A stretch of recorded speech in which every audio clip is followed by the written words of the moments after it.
Okay, so here I'm doing exercise 3.3 on page 86 of the IBIT textbook. We have for the first question, question 1, the amount of thermal energy required to raise a temperature of 1.53 times 10 to the 3 grams of water is from 15 Kelvin to 40 Kelvin is the following. So this is a little bit strange here because water, it's 15 Kelvin to 40 Kelvin. We'll see what happens because that would really be ice. It's a very low temperature, those two. Anyway, but we'll see. If it's talk about water, we have the specific heat capacity of water is 4.2 times 10 to the 3 joules per kilogram per Kelvin. So let's just see which one we get here. So the heat Q is equal to M. We've got 1.53 times 10 to the 3 grams. It's going to actually be just 1.53 kilograms because there's 1,000 grams in a kilogram. So that's the mass times by the 4,200, this value over here, times by the change in temperature is from 15 to 40, so we've got a change in temperature of 25 degrees. When we multiply that out, so we're going to get 1.53 times by 4,200 times by 25 equals, we get 160 points. We get this value over here, 160,650. So it is that's joules. So that's 1, 2, 3, 4, 5 times 10 to the 5. So it will be B. As I said, this is a bit strange because it would be very difficult to make 15 to 20 to 40 Kelvin a liquid for water. So we have for 2, we have the specific heat capacity of a metal block M is determined by placing a heating coil in it as shown in the diagram above. Well, actually it's the diagram below, I think. The block is electrically heated for a time t, it's this one over here, for time t, and the maximum temperature recorded is delta theta. The constant ammeter and voltmeter readings during the heating IV respectively. The electrical energy supplied is VIT.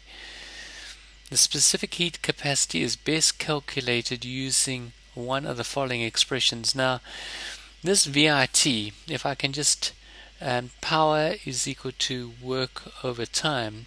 Now we're going to learn in unit 5 that power in terms of electrical energy is voltage times current.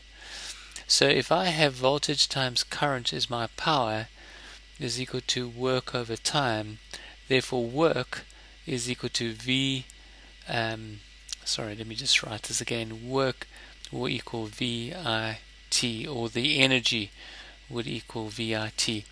So if I'm calculating the specific heat capacity, the energy given put in as VIT, which is equal to MC change in temperature, which is given as theta. So C is equal VIT divided by M change in theta, which is the symbol they're using for change in temperature. So here it is over here, it would be C, this one over here. Okay, going on to question 3. 5.4 times 10 to the 6 joules of energy is required to heat 28 kilograms mass of steel of 22 to 450. Determine the specific heat capacity of the steel. So we've got Q is equal to MC change in T.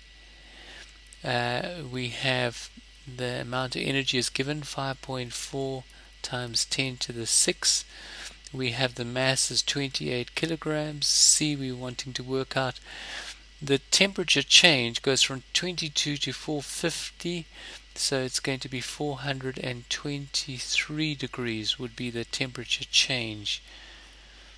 So C would obviously equal this amount divided by the 28 times by the 423.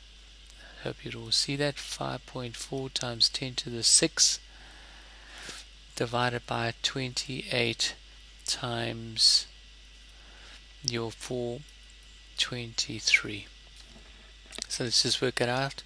5.4 exponent 6 divided by brackets 28. Make sure you put this bottom part in brackets so the calculator knows it's just got to divide by both the 28 and the 423. Close brackets, and we get about to three significant figures. 4, 5, 6 joules. The answer here really should, this is in two significant figures, so it should really be written as 460 joules, like that. Fine, going on to the next question over here. A hot water vessel contains 3 decimeters cubed at 45 degrees centigrade. Calculate the rate that the water is losing energy in joules per second if it cools to 38 degrees in an 8-hour period. Now, firstly, this 3 decimeters cubed. A decimeter, 1 decimeter cubed of pure water has a mass of 1 kilogram. 1 decimeter is 1,000 milliliters. So when it says 3 decimeters, you can actually say 3 decimeters cubed is actually 3 kilograms. So we can work with that. So the total energy that's been lost by the water is actually going to equal 3, that's the mass, times by the specific heat capacity of water, which is 4,200, times the change in temperature, which was 7, from 48 to 37. So we get 3 times 4200 times by 7, and that equals 88,200 joules. Now, it cools over an 8-hour period, so we want the rate of losing energy. So we want the rate of energy loss. So it would be this 88200 divided by the time in seconds. So obviously it's going to be 8 hours times 60, so we get the number of minutes times 60 again will give us our number of seconds. That will be the number of seconds. This is our joules. So we divide by brackets 8 times 60 times 60, close brackets, enter.